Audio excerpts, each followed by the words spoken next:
2020년 5월 18일 월요일 비타민TV 뉴스 브리핑입니다.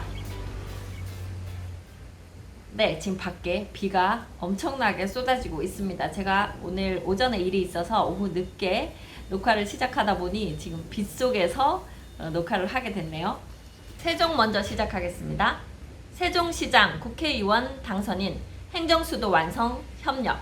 이춘희 세종시장과 21대 총선 홍성국, 강준현 당선인이 행정수도 완성과 지역 현안 해결을 위해 당정 협력을 강화한다. 세종시는 최근 시청 대회의실에서 세종시 지역구 21대 국회의원 당선자와 시의회 의장단 등 더불어민주당 세종시당 주요 당직자들을 초청 당정 간담회를 개최했다. 시는 이 자리에서 시정 주요 현안 및 역점 사업을 보고하고 원활한 사업 추진을 위한 당 차원의 협조를 요청했다.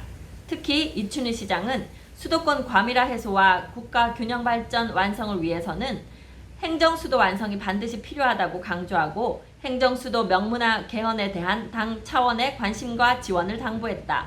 이어 세종 청주 간 고속도로, 조치원 우회도로, 세종신용보증재단 설립, 조치원읍 도시 침수 예방, 북악역에서 북대전 IC 연결도로 등 현안 사업에 대한 국비 지원을 건의했다. 이춘희 시장은 세종시가 명실상부한 행정수도로 거듭나기 위해서는 국회법, 세종시법, 행복도시법 개정이 절실하다라며 앞으로 시정 주요 현안과 21대 총선 당선인의 공약 사항을 연계해 실행력을 확보하는 데 힘을 모을 것이라고 제안했다. 홍성국, 강준현 당선인은 국회법 개정과 국회 세종의사당 이전, 세종시법 개정을 통한 자족기능 및 도시 핵심 시설 확충을 위해 국회에서 최선의 노력을 다하겠다고 약속했다. 네, 다음은요. 세종시 착한 임대료 인하 캠페인 확산 주력. 세종시가 착한 임대료 인하 캠페인 확산에 나선다. 시는 최근 아름동 한 빌딩에서 착한 임대료 인하 캠페인에 동참한 임대인을 격려하는 행사를 열었다. 이번 행사는 착한 임대료 인하 캠페인에 동참한 착한 임대인에게 감사의 뜻을 전하고 지역경제 활성화 방안을 논의하기 위해 마련됐다. 관내 착한 임대인은 22명이다. 점포 47곳이 임대료 인하 혜택을 받고 있다. 시는 시청 홈페이지에 착한 임대인을 찾습니다 코너를 만들어 착한 임대인 현황과 세제 혜택 등을 안내하고 있다. 임대인을 대상으로 합강 캠핑장 이용권 제공 등의 혜택도 제공하기로 했다. 또 임대료 인하를 받은 임차인이 경영하는 점포에 착한 상생가게 표식을 부착, 이미지 개선 및 상점 홍보, 착한 임대료 인하 운동을 통한 공동체 문화 확산을 도모해 나갈 계획이다. 이춘희 시장은 코로나19로 인해 어려움을 겪고 있는 소상공인과 고통을 분담하고자 착한 상생가게 스티커 부착을 통해 착한 임대료 인하 운동을 더욱 확산시켜 나갈 것이라고 말했다. 네, 다음은 대전 뉴스입니다. 혁신도시 대전역 일대 투기 막는다. 혁신도시가 들어서게 될 대전역세권 일대가 조만간 토지거래 허가구역으로 지정된다. 이에 따라 이 구역 내 일정 면적 이상 토지거래는 기초단체장 허가를 받아야 한다. 17일 대전시에 따르면 지난 15일 도시계획위원회를 열고 대전 역세권 재정비 촉진 지구를 토지거래 허가구역으로 신규 지정하는 안건을 원안 가결했다. 토지거래 허가는 토지에 대한 투기를 막기 위해 투기의 목적으로 거래되는 토지나 급격한 지가 상승이 우려되는 지역에 설정한다. 토지거래 허가구역으로 지정되면 주거나 상업 등 용도별로 일정 면적을 초과하는 토지 취득 시 사전에 시군 구청장 허가를 받아야 한다. 또 토지거래 허가 기간 동안은 사전에 승인된 목적대로만 해당 토지를 이용해야 한다. 시는 지난 12일 혁신도시 입지를 대전 역세권과 연축지구로 발표하면서 이곳에 공공기관을 유치하겠다고 밝혔다. 효력은 고시일로부터 5일 뒤에 발생한다. 시는 내주 중으로 대전 역세권 재정비 촉진지구에 대한 토지 거래 허가구역 지정을 고시할 예정이다. 시 관계자는 본청 실가와 5개 구청의 의견을 받아 이번 토지 거래 허가구역 신규 지정과 재지정 해제를 결정하게 됐다며 토지의 투기 거래를 억제해 해당 지구의 원활한 사업 추진이 담보되고 건전한 부동산 거래 질서를 확립하기 위해 이번 결정이 내려졌다고 말했다. 다음 소식은요. 대전, 세종 지역뿐만 아니라 다른 지역도 마찬가지일 것 같은데 이 재난지원금이 나오면서 좀 지역 상권이 활력이 되고 있다. 이런 부분이 있어서 읽어보겠습니다. 대전, 재난지원금, 지역경제 활력소 입증. 대전시가 정부 긴급생계지원금과 별도로 추진한 대전형 긴급재난생계지원금의 지역경제 회복 효과가 입증됐다. 17일 대전시의 코로나19 대응을 위한 4월 매출액 및 대전형 긴급재난생계지원금 빅데이터 분석 자료에 따르면 지난달 지역 내 전체 업종의 매출액은 6,282억 9천만 원이다. 이는 전년 동기 5.8% 감소한 수준이다. 전체 업종 매출액이 감소세를 기록하긴 했으나 지난달 매출액은 지역에서 코로나19 사태 이후 회복세로 돌아서고 있는 상황이다. 이 같은 매출액 감소세 완화 배경에는 지난달부터 지급된 대전형 긴급생계지원금이 크게 작용했다는 분석이다. 대전형 긴급생계지원금의 주요 소비처는 슈퍼마켓 등 소매점으로 전체 소비액 가운데 26.0%를 차지했다. 다만 이 같은 상권 회복세가 지역 5개 자치구별로 편차를 나타내면서 일부 자치구의 매출 사각지대 방지를 위한 대책은 물론 여전히 침체된 업종들에 대한 맞춤형 지원 방안도 함께 요구되는 것으로 조사됐다.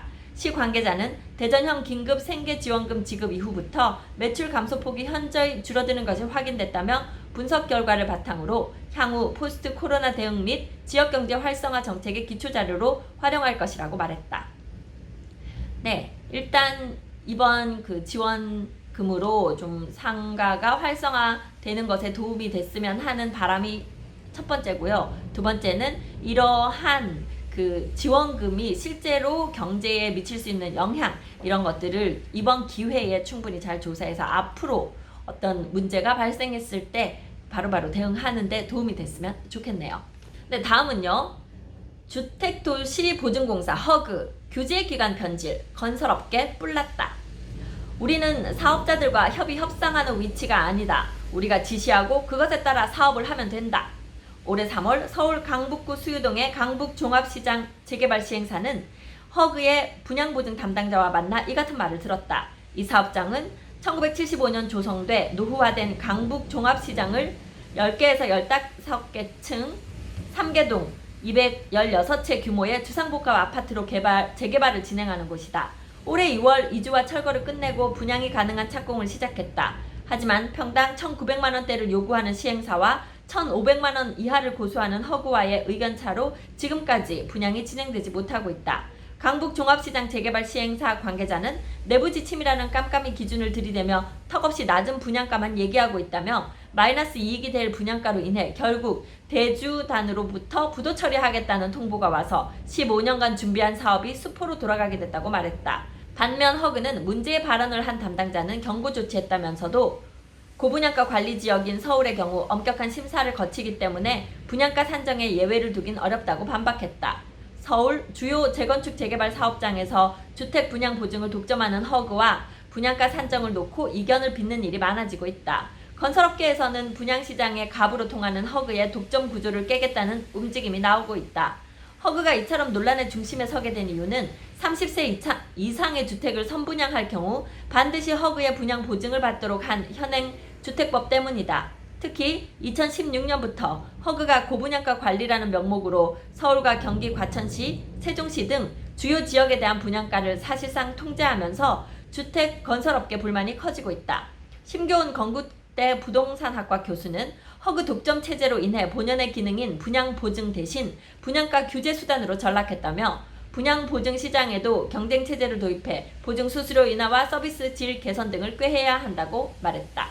네, 다음은요. 서울시 산하 SH마저 상한제 피하려 리츠 추진. 지금 분양가 상한제로 결정되는 금액이 현재 사업을 추진하려는 측에서 납득할 수 없을 정도로 너무나 좀 낮게 책정되는 것 때문에 여기저기서 불만이 터져 나오고 그것을 해결해 보려고 다양한 창의력을 발휘하는 가운데 서울시가 그것들을 잘 수용하고 있지 않아서 또 문제가 되고 있는 것 같은데요.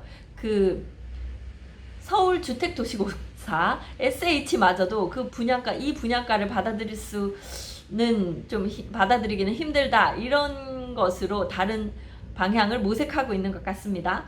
서울시 산하 서울주택도시공사 SH가 시행을 맡고 있는 한 재개발 구역에서 분양가 상한제를 피하기 위해 리츠를 활용하는 안을 도입하고 나섰다. 앞서 민간 부문이 이 같은 방안을 도입하려다 분양가 상한제 회피 꼼수라며 서울시로부터 퇴짜를 맞았는데 서울시 산하기관이 다시 리츠카드를 꺼내들고 나온 것이다.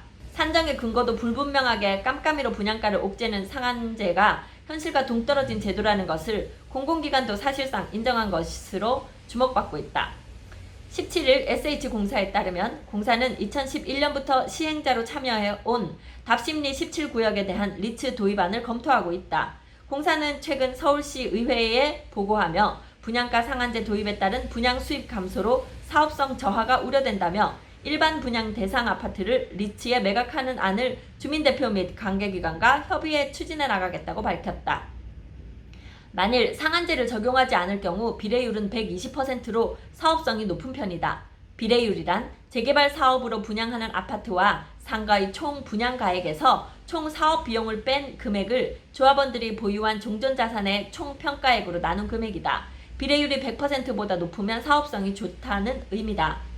당초 비례율이 120%였던 답심리 17구역의 경우 상한제를 적용하면 비례율이 100%로 뚝 떨어진다고 SH공사는 내다봤다. SH공사 관계자는 일부 주민들이 리츠 방식을 통해 상한제를 피하는 방안을 내놓아서 공사 차원에서도 이를 검토하고 있다고 전했다. 일반 분양분을 리츠에 매각한 후 8년이 지나서 팔면 지금보다 더 높은 분양가에 팔 수 있어 수익이 보장된다. 앞서 대우건설이 반포 3주구를 수조하는 과정에서 상한제를 피하기 위해 재건축 일반 분양분을 리츠에 출자하겠다고 밝혔다가 서울시로부터 불공정 행위라며 불허 판정을 받은 바 있다. 만일 서울시가 SH공사의 리츠 활용 방안을 승인한다면 민간은 안 되고 공공기관은 된다는 이중잣대 논란을 피할 수 없을 것으로 보인다. 다만 리츠 활용안은 아직 검토하는 것이고 상위 기관인 서울시와 협의되지 않은 상태라 현실화될지는 미지수이다. 네, 오늘 뉴스 브리핑은 여기까지 하겠습니다. 저는 미스터 홈즈 세종센터 박다영이었습니다.